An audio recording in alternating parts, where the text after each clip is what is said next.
வேந்தரின் இளங்கதிர் முற்பகல் செய்திகளுக்காக ரேவதி. முதலில் தலைப்புச் செய்திகள்.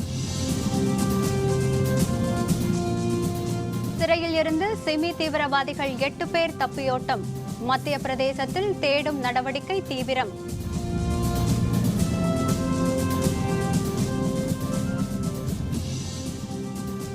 இந்திரா காந்தியின் 32வது நினைவு நாள் கடைபிடிப்பு. குடியரசுத் தலைவர் பிரணாப், சோனியா உள்ளிட்டோர் அஞ்சலி.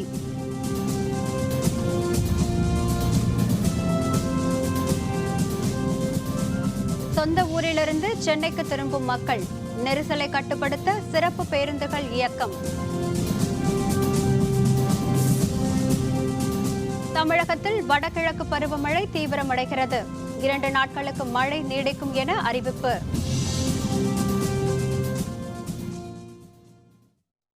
மத்திய பிரதேசம் போபாலில் சிறை காவலரை கொலை செய்துவிட்டு சிறையில் இருந்து சிமி தீவிரவாதிகள் 8 பேர் தப்பி ஓடினர்.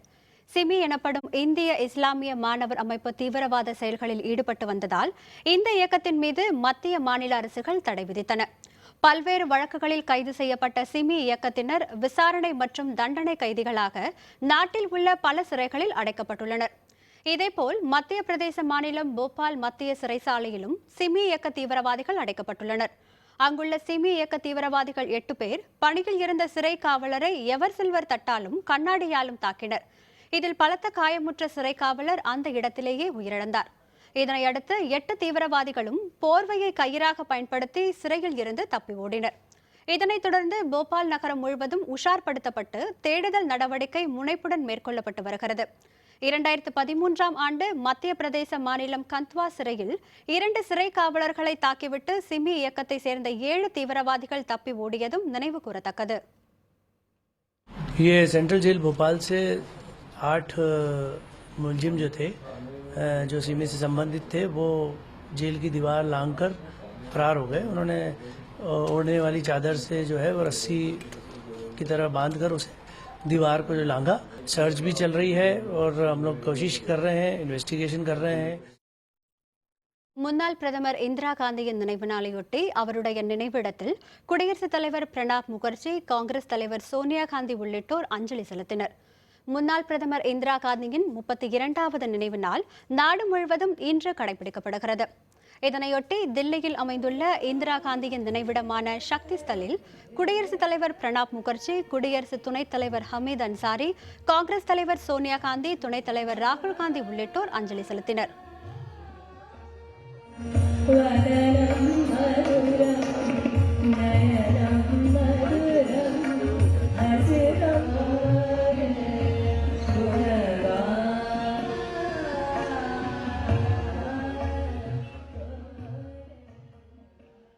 முன்னதாக காங்கிரஸ் துணைத் தலைவர் ராகுல் காந்தியின் தலைமையில் திரளான காங்கிரஸ் கட்சியினர் காங்கிரஸ் தலைமையகத்திலிருந்து பேரணியாக இந்திரா காந்தி நினைவிடத்திற்கு சென்றனர். முன்னாள் மத்திய அமைச்சர்களும் காங்கிரஸ் கட்சியின் மூத்த தலைவர்களுமான குலாம் நபி ஆசாத், சுஷில் ஷிண்டே, ப. சிதம்பரம் உள்ளிட்டோர் பேரணியில் பங்கேற்று இந்திரா காந்தியின் நினைவிடத்திற்கு சென்றனர். இதனிடையே சென்னை யானைக்கவுனியில் உள்ள இந்திரா காந்தியின் சிலைக்கு தமிழக காங்கிரஸ் தலைவர் திருநாவுக்கரசர், மூத்த தலைவர் குமரி அனந்தன் உள்ளிட்டோர் மாலை அணிவித்து மரியாதை செலுத்தினர். பின்னர் செய்தியாளர்களுடன் பேசிய திருநாவுக்கரசர் பொது சிவில் சட்டத்தை காங்கிரஸ் எதிர்ப்பதாக தெரிவித்தார். காங்கிரஸ் கட்சியின் சார்பில் பொது சிவில் சட்டத்தை நாங்கள் அடியோடு எதிர்க்கிறோம். பொது சிவில் சட்டம் என்பது ஷரியத் சட்டத்திற்கு, திருக்குரானிற்கு, இஸ்லாமிய சட்டங்களுக்கு விரோதமானது. இந்த திட்டத்தை மோடி கொண்டு வந்து நிறைவேற்ற முயற்சிப்பது அனைத்து இஸ்லாமிய பெருமக்களாலேயும் எதிர்க்கப்படுகிறது. காங்கிரஸ் கட்சியும் பொது சிவில் சட்டம் தேவையில்லை என்பதுதான் காங்கிரசுடைய நிலைப்பாடு. சர்தார் வல்லபாய் பட்டேல் பிறந்த நாளையொட்டி அவருடைய நினைவிடத்தில் பிரதமர் மோடி உள்ளிட்டோர் மலர் தூவி அஞ்சலி செலுத்தினர். இரும்பு மனிதர் என போற்றப்படும் பட்டேலின் 141வது பிறந்த நாள் இன்று நாடு முழுவதும் சிறப்பாக கொண்டாடப்பட்டு வருகிறது. இதனையொட்டி தில்லியில் அமைந்துள்ள வல்லபாய் பட்டேலின் நினைவிடம் மலர்களால் அலங்கரிக்கப்பட்டுள்ளது. பிரதமர் உள்ளிட்டோர் இன்று காலை அவரின் நினைவிடத்திற்கு சென்று மலர் தூவி அஞ்சலி செலுத்தினர். माननीय प्रधानमंत्री जी उस महान पुण्यात्मा को श्रद्धा सुमन अर्पित करने के लिए पधारे हैं. आज कृतज्ञ राष्ट्र की ओर से सरदार पटेल को भावपुष्प, माननीय प्रधानमंत्री जी असीम श्रद्धा से प्रेरणा के स्रोत सरदार வடகிழக்கு பருவமழை தொடங்கியதை அடுத்து கன்னியாகுமரி, நெல்லை, நாகை, தஞ்சாவூர் உள்ளிட்ட பல்வேறு மாவட்டங்களில் கனமழை பெய்துள்ளது. சில பகுதிகளில் இடியுடன் 2 மணி நேரத்திற்கும் மேலாக மழை நீடித்தது. தமிழகத்தில் வழக்கமாக அக்டோபர் மாதம் 20ஆம் தேதி தொடங்கும் வடகிழக்கு பருவமழை நடப்பாண்டில் தாமதமானது. வடகிழக்கு பருவமழை நேற்று முதல் தொடங்கியுள்ளது. தமிழக வட கடலோர பகுதியில் நிலை கொண்டுள்ள காற்றழுத்த நிலையால் நேற்று காலை சென்னை மற்றும் சுற்றுவட்டார பகுதிகளில் கனமழை பெய்தது. இதேபோல் கடலோர மாவட்டங்களான கன்னியாகுமரி, நெல்லை, நாகை, தஞ்சாவூர் உள்பட பல்வேறு மாவட்டங்களில் நேற்றிரவு கனமழை பெய்தது. சில பகுதிகளில் இடியுடன் மழை பெய்தது.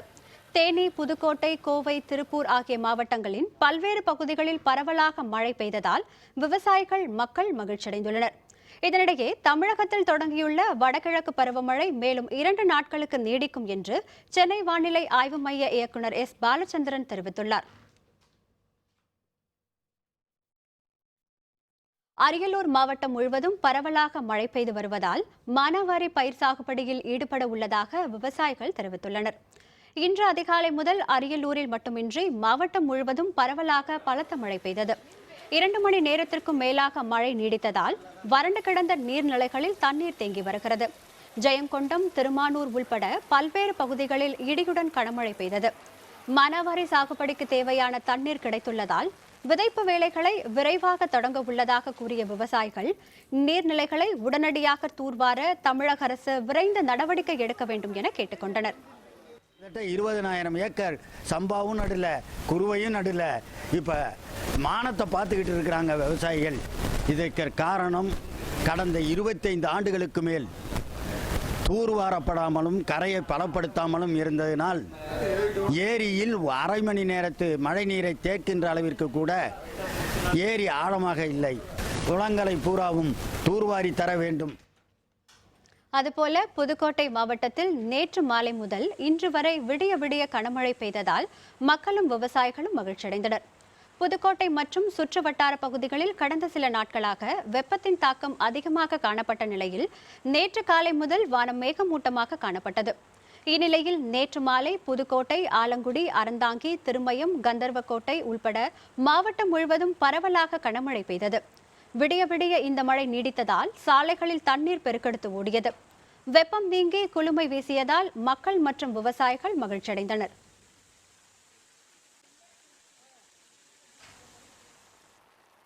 திருப்பூர் மாவட்டத்திலும் நேற்று இரவு தொடங்கி விடிய விடிய மிதமான மழை பெய்து வருவதால் மக்கள் மற்றும் விவசாயிகள் உற்சாகமடைந்துள்ளனர். திருப்பூரில் இரவு 8 மணியளவில் இடியுடன் தொடங்கிய மிதமான மழை இன்று காலை வரை நீடித்தது. உடுமலை, பல்லடம், தாராபுரம், காங்கேயம், ஊத்துக்குளி, அவிநாசி உள்ளிட்ட பல்வேறு பகுதிகளிலும் விடிய விடிய மழை பெய்து வருகிறது. தொடர் மழையால் தாழ்வான சாலைகளில் தண்ணீர் தேங்கியதால் வாகன ஓட்டுநர்கள் சிரமத்திற்கு உள்ளாகினர். திருவள்ளூர் மாவட்டத்தில் பல்வேறு இடங்களில் 2வது நாளாக இன்றும் மழை தொடர்வதால் மக்கள் மகிழ்ச்சியடைந்துள்ளனர். வடகிழக்கு பருவமழை தொடங்கிவிட்டதாக சென்னை வானிலை ஆய்வு மையம் அறிவித்துள்ள நிலையில் திருவள்ளூரில் நேற்று சாரல் மழை பெய்தது. இந்நிலையில் இன்று காலை முதலே ஊத்துக்கோட்டை, கும்மிடிப்பூண்டி, பொன்னேரி சுற்றுவட்டார பகுதிகளில் கனமழை பெய்து வருகிறது. சென்னை புறநகர் பகுதிகளான திருவொற்றியூர், மாதவரம், ஆவடி, அம்பத்தூர், பூந்தமல்லி உள்ளிட்ட இடங்களிலும் இன்றும் மழை தொடர்வதால் மக்கள் மகிழ்ச்சியடைந்துள்ளனர்.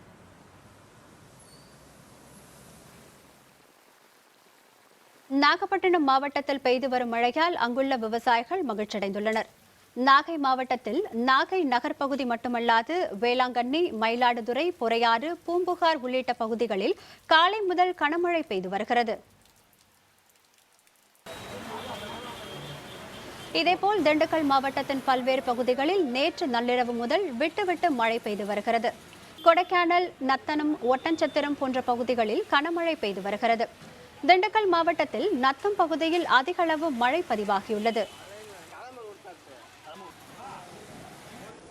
பெரம்பலூர் மாவட்டத்திலும் பல்வேறு பகுதிகளில் பரவலாக மழை பெய்து வருகிறது. பெரம்பலூர் நகர்ப்புறம், செட்டிக்குளம், தழுதாழை, பாடாலூர் உள்ளிட்ட பகுதிகளிலும் வேப்பூர் ஒன்றியத்தின் பல்வேறு இடங்களிலும் இன்று காலை முதல் நல்ல மழை பெய்து வருகிறது.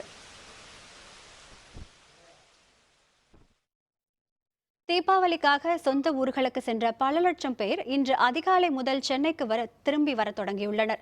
சென்னையில் வசிக்கும் பிற மாவட்ட மக்கள் பல லட்சம் பேர் தீபாவளி திருநாளை கொண்டாட சொந்த ஊர்களுக்கு புறப்பட்டு சென்றிருந்தனர். அவர்கள் இன்று அதிகாலை முதல் சென்னைக்கு திரும்பி வர தொடங்கியுள்ளனர். இதனால் பெருங்களத்தூர், தாம்பரம் பகுதிகள் போக்குவரத்து நெரிசலோடு ஏற்பட்டது.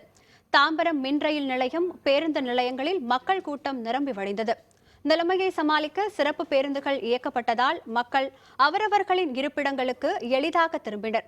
கூட்டத்தை சமாளிக்க வழக்கமாக 6 மணி முதல் இயக்கப்படும் மெட்ரோ ரயில் இன்று 5 மணி முதலே இயக்கப்பட்டது. ஜம்மு காஷ்மீரில் பாகிஸ்தான் அத்துமீறி நடத்திய தாக்குதலில் உயிரிழந்த பாதுகாப்பு படை வீரர் கோலி நிதின் சுபாஷின் இறுதி சடங்கில் ஏராளமானோர் பங்கேற்று அஞ்சலி செலுத்தினர். பன்னாட்டு எல்லைக்கோடு அருகே இந்திய நிலைகள் மீதும் குடியிருப்பு பகுதிகளிலும் பாகிஸ்தான் ராணுவம் அத்துமீறி தாக்குதல் நடத்தி வருகிறது. இதில் எல்லை பாதுகாப்பு படை வீரர் கோலி நிதின் சுபாஷ் பலியானார். அவருடைய சொந்த ஊரான மகாராஷ்டிர மாநிலம் சாங்லி என்ற இடத்தில் கோலி நிதின் சுபாஷின் இறுதிச் சடங்கு நடைபெற்றது. இதில் ஏராளமான உயர் அலுவலர்களும் மக்களும் பங்கேற்று இறுதி அஞ்சலி செலுத்தினர்.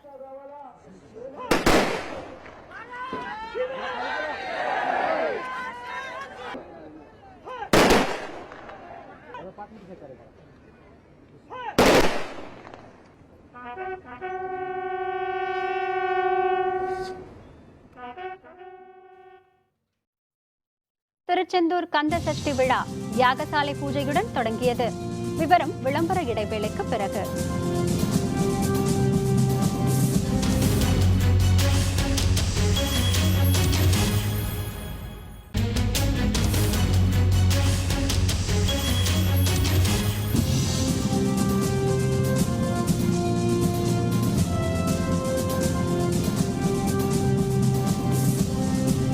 செய்திகள் தொடர்கின்றன.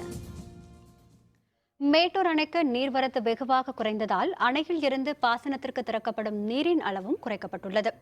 டெல்டா பாசனத்திற்காக சேலம் மாவட்டம் மேட்டூர் அணையிலிருந்து கடந்த செப்டம்பர் 20ஆம் தேதி தண்ணீர் திறக்கப்பட்டது.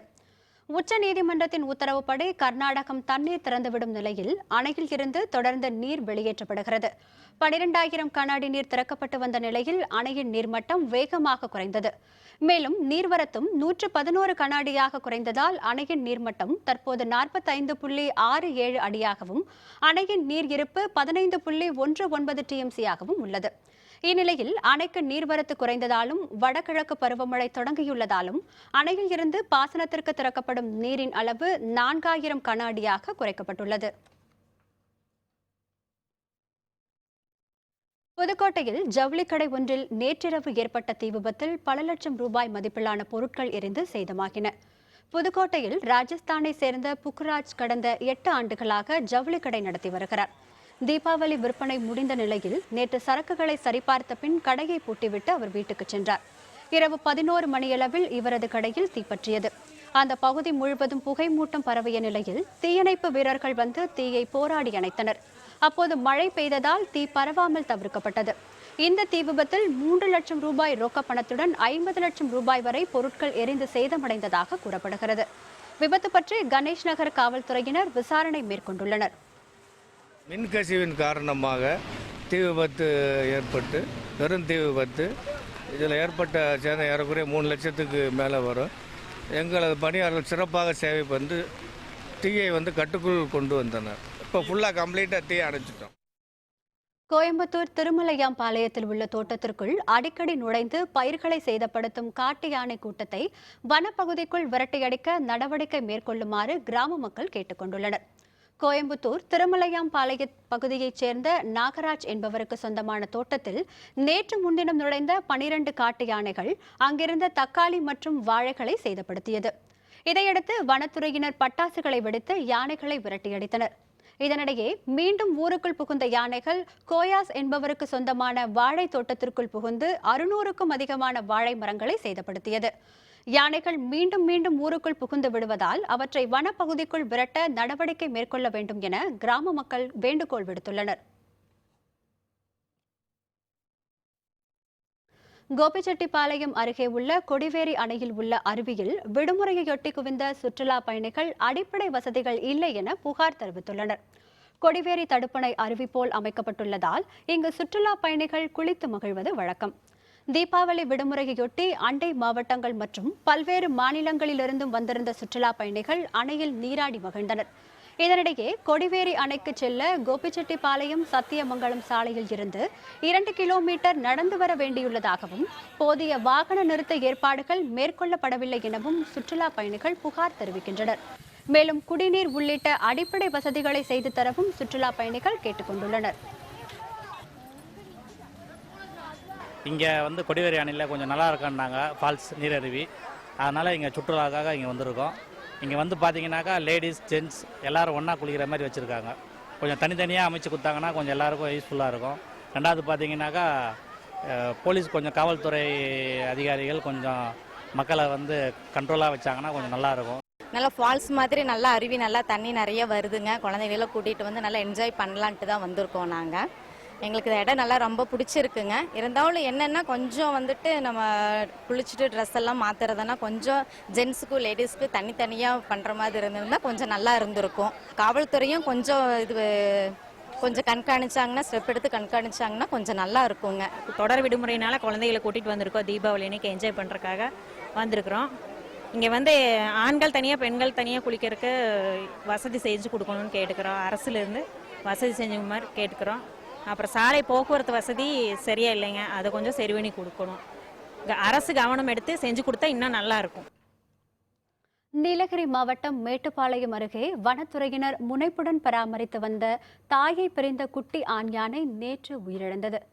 சிறுமுகை வனப்பகுதியில் கடந்த 14ஆம் தேதி ஆண் யானை குட்டி ஒன்று ஆதரவற்று தவித்து வருவதாக வனத்துறையினருக்கு தகவல் கிடைத்தது. அதன் பேரில் அதனை மீட்ட வனத்துறையினர் முதுமலை புலிகள் காப்பகத்திற்கு அதை அனுப்பி வைத்தனர். அங்குள்ள வளர்ப்பு யானைகள் முகாமில் தங்க வைத்து குட்டி யானைக்கு கால்நடை வனத்துறையினர் மருத்துவ சிகிச்சைகளை தொடர்ந்து வழங்கினர். தாய்ப்பால் கிடைக்காததால் கடந்த சில நாட்களாக சோர்வுடன் காணப்பட்ட அந்த குட்டி யானை 15 நாட்களுக்கு பிறகு நேற்று உயிரிழந்தது. முதுமலை புலிகள் காப்பகத்தின் கள இயக்குனர் சீனிவாச ரெட்டி, துணை கள இயக்குனர் சரவணன் ஆகியோர் முன்னிலையில் குட்டி யானைக்கு உடற்கூறு ஆய்வு நடைபெற்றது. மூச்சு திணறலால் குட்டி யானை இறந்திருக்கலாம் என வனத்துறையினர் தெரிவித்துள்ளனர்.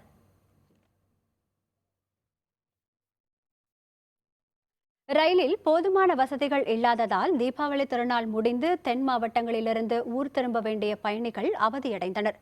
தீபாவளி திருநாளுக்காக சென்னை மற்றும் இதர மாவட்டங்களிலிருந்து தென் மாவட்டங்களில் உள்ள சொந்த ஊர்களுக்கு பலர் புறப்பட்டு சென்றனர்.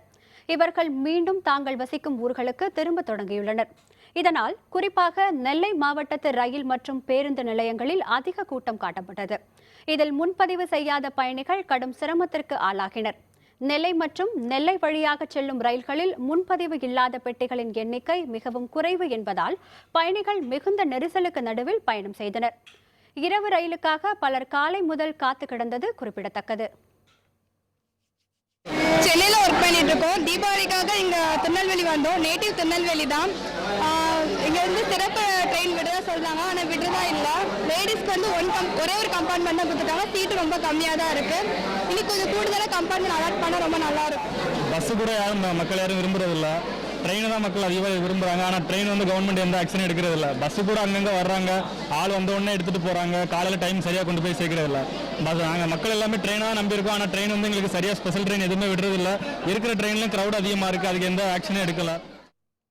தீபாவளி விடுமுறை நாளை முன்னிட்டு கொடைக்கானலில் சுற்றுலா பயணிகளின் கூட்டம் அலைமோதியது. திண்டுக்கல் மாவட்டத்தில் உள்ள கொடைக்கானல் மலைகளின் இளவரசி என புகழப்பட்டு வருகிறது. வார நாட்களில் சுற்றுலா பயணிகளின் கூட்டம் குறைவாக காணப்பட்டாலும் விடுமுறை நாட்களில் இங்கு அதிக அளவில் மக்கள் வருவது வழக்கம். தீபாவளி விடுமுறையை முன்னிட்டு நேற்று முன்தினமும் நேற்றும் சுற்றுலா பயணிகள் அதிக அளவில் கொடைக்கானலில் குவிந்தனர். மோயர் சதுக்கம், பைன் ஃபாரஸ்ட், குணா குகை, பில்லர் ராக், பசுமை பள்ளத்தாக்கு, பிரையன் பூங்கா உள்ளிட்ட சுற்றுலா மையங்களை மக்கள் ஆர்வமுடன் கண்டு ரசித்தனர். கொடைக்கானல் ஏரியில் குடும்பத்தினருடன் பயணிகள் படகு சவாரி செய்து பொழுதை உற்சாகமாக கழித்தனர். இங்கு நிலவும் இதமான பருவம் மனம் மற்றும் உடலுக்கு புத்துணர்ச்சியை ஏற்படுத்தியதாக பயணிகள் மகிழ்ச்சியுடன் தெரிவித்தனர். திருச்செந்தூர் அருள்மிகு சுப்பிரமணியன் சுவாமி கோவிலில் கந்த சஷ்டி திருவிழா இன்று காலை யாகசாலை பூஜையுடன் தொடங்கியுள்ளது. முருகனின் அறுபடை வீடுகளில் 2ஆம் படை வீடான திருச்செந்தூர் அருள்மிகு சுப்பிரமணிய சுவாமி கோவிலில் நடைபெறும் முக்கிய விழாக்களில் ஒன்றான கந்த சஷ்டி விழா இன்று தொடங்கியது. அதிகாலை 1 மணிக்கு நடை திறக்கப்பட்டு விஸ்வரூப ஆராதனையும் உதய மார்த்தாண்ட அபிஷேகமும் நடைபெற்றது. காலை 6 மணியளவில் யாகசாலையில் சுவாமி ஜெயேந்திரநாதர் வள்ளி தெய்வானை அம்பாளுடன் எழுந்தருளினார். பின்னர் யாகசாலை பூஜைகளுடன் விழா தொடங்கியது. இதனைத் தொடர்ந்து விரதமிருக்கும் பக்தர்கள் அங்க பிரதட்சணம் செய்து வழிபட்டனர். விழாவின் முக்கிய நிகழ்ச்சியான சூரசம்ஹாரம் வரும் 5ஆம் தேதி நடைபெறவுள்ளது. இதில் லட்சக்கணக்கான பக்தர்கள் கூடுவார்கள் என எதிர்பார்க்கப்படுவதால் பக்தர்களின் வசதிக்காக விரிவான ஏற்பாடுகள் மேற்கொள்ளப்பட்டுள்ளன. காலைல 5 மணிலேருந்து விரதம் ஸ்டார்ட் பண்ணியிருக்கு. சூரசமரம் முடிகிற வரைக்கும் இங்கே இருந்து விரதத்தை முடிச்சுட்டு திருக்கல்யாணம் முடிச்சுட்டு அப்புறமேட்டு நாங்கள் ஊருக்கு போவோம். கோயிலில் கூட்டங்கள் ஜாஸ்தியாக இருக்குது. அதுபோல் எல்லா மக்களுக்கும் எல்லா நேர்த்திக்கடன் எல்லாம் நல்லபடியாக கரெக்டாக நடக்குது. 7 வருஷமாக தொடர்ந்து சஷ்டி விரதம் இருந்துட்டு வர்றேன். சஷ்டி விரதம் தொடர்ந்து இருந்து வர்றதுனால என்னோடய வாழ்க்கையில் நல்ல முன்னேற்றங்களும் உடல் சீராகவும் நடந்துகிட்டு இருக்குது. என்னோட நண்பர்களும் நிறைய பேர் வர இருக்கிறாங்க. உடம்பு சரியில்லாமல் கைகளெல்லாம் வராமல் இருந்தது கொஞ்சம் கொஞ்சமாக நல்லாயிட்டு வந்துட்டு இருக்குது. வியன்னா ஓபன் டென்னிஸ் போட்டி பட்டம் வென்றார் ஆண்டி முரே. விவரம் விளம்பர இடைவேளைக்கு பிறகு.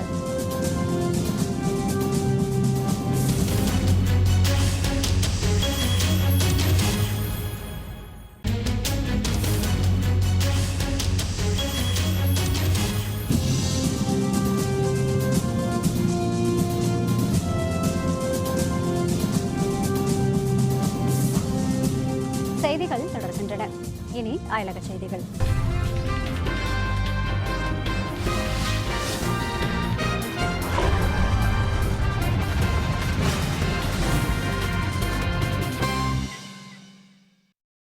மெக்சிகோவில் பாதுகாப்பு படையினருக்கும் போதைப்பொருள் கடத்தல் கும்பலுக்கும் இடையில் நடைபெற்ற துப்பாக்கிச் சண்டையில் 3 பேர் சுட்டுக் கொல்லப்பட்டனர். மெக்சிகோ நாட்டில் போதைப்பொருள் கடத்தல் சம்பவங்கள் அதிக அளவில் நடைபெற்று வருகின்றன. குறிப்பாக சினாலோவிலிருந்து அமெரிக்கா உள்ளிட்ட நாடுகளுக்கு போதைப் பொருட்கள் சட்டவிரோதமாக அனுப்பி வைக்கப்படுகின்றன. இந்நிலையில் இந்த பகுதியில் சோதனையில் ஈடுபட்ட பாதுகாப்பு படையினர் மீது போதைப்பொருள் கடத்தல் கும்பல் துப்பாக்கிச்சூடு நடத்தியது. பாதுகாப்பு படையினர் நடத்திய பதில் தாக்குதலில் 3 பேர் கொல்லப்பட்டனர். படுகாயமுற்ற 3 பேர் மருத்துவமனையில் சிகிச்சைக்காக அனுமதிக்கப்பட்டுள்ளனர். 5 பேர் கைது செய்யப்பட்டுள்ளனர். இதையடுத்து துப்பாக்கிச்சூடு நடைபெற்ற பகுதியை தங்கள் கட்டுப்பாட்டிற்குள் கொண்டு வந்த பாதுகாப்பு படையினர் தப்பி ஓடிய கடத்தல்காரர்களை தேடி வருகின்றனர்.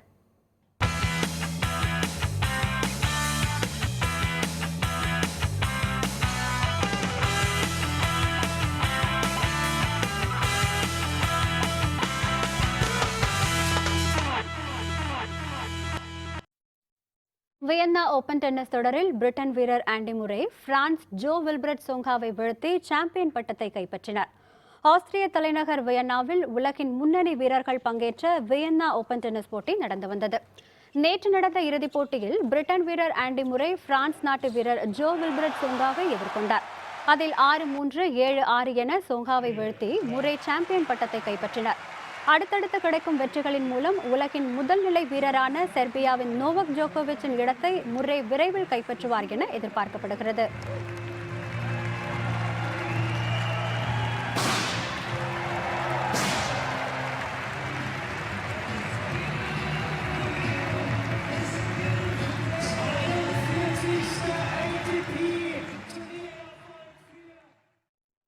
மீண்டும் தலைப்புச் செய்திகள். சிறையில் இருந்து சிமி தீவிரவாதிகள் 8 பேர் தப்பி ஓட்டம். மத்திய பிரதேசத்தில் தேடும் நடவடிக்கை தீவிரம்.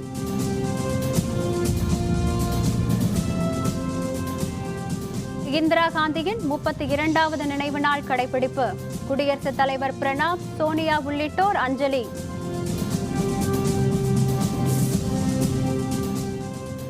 சொந்த ஊரிலிருந்து சென்னைக்கு திரும்பும் மக்கள். நெரிசலை கட்டுப்படுத்த சிறப்பு பேருந்துகள் இயக்கம்.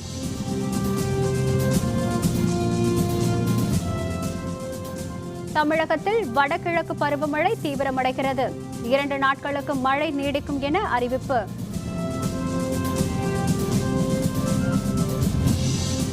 இத்துடன் வேந்தரின் இளங்கதிர் முற்பகல் செய்திகள் நிறைவடைந்தன.